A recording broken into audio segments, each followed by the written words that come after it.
Clear, wala na tayong papel na papalitan kaya ito na lang. Dito na tayo mag-aalpa sa body shot na lang tayo. So yun, kasama natin si Sir Marco Yualday, no? Naka-Corexman jersey. Ito sir, napatatalikod na ako. Ayan, kasama ang ating mga kaibigan, Lucas Tactics, Pistolero Gear, Armsco, Reloaders Gun and Ammo Trading, ang Robert Special Gun Oil, Jetro Internationals, at siyempre ang Shooters and Team Cats, mga kapatid. Ayan yung ating mga partner dito sa One Gun Pilipinas. So yan. So, ito po yung aking Corexman edition na ano, no, na 1911 na Sam Military Caliber 45. This is all stock, no.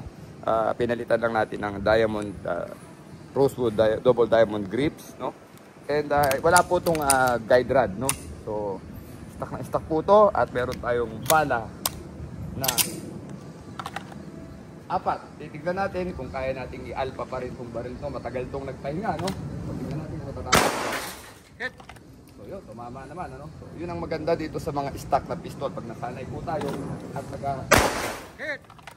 So ganyan po kaganda yung ating sa military na Corexman edition. Nakikita niyo po yung patama, no.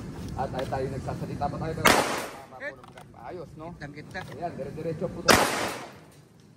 So yan, wala pong sumasablay dito sa ating sa military na Corexman edition. So ito, tama-tama po at gun show ngayon at makakapunta kayo sa booth ng shooters para po makita nyo po itong sa military at nakikita nyo naman kung paano mag-perform, no? So ayan.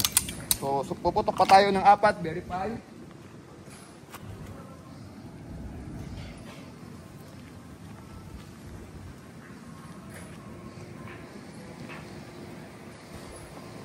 So hindi siya ganun ka-expensive, mga kapatid, no?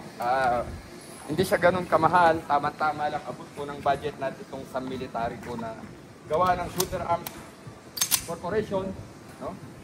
So sabi nga natin, importante, nagpe-perform ang baril, tumatama tayo sa target para One hole, no?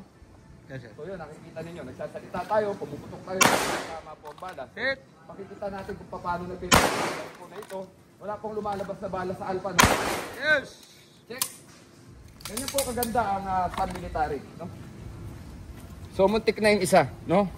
Guhit, alpha pa rin, isa. So ito po yung sinasabi namin na tangkilikin natin yung mga locally manufactured firearms para po sa industriya, para mas maraming employment at hindi na po lalabas yung pera natin. Lalo kung mga 1911, marami naman pong magagandang locally made 1911. For instance, nakita naman po ninyo ang patama nitong sa military, no? So yun lang po, magandang araw po sa inyo, One Gun Pilipinas. Together we care, mag-ingat po tayo palagi. Are you ready? Standing by.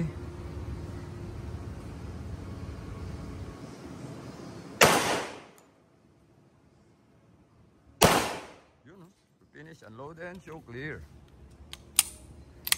Yan, Corexman edition with Marco Yualday. One Gun Pilipinas. Kabila, hindi nakita yung kabila, no? Teka. Yun.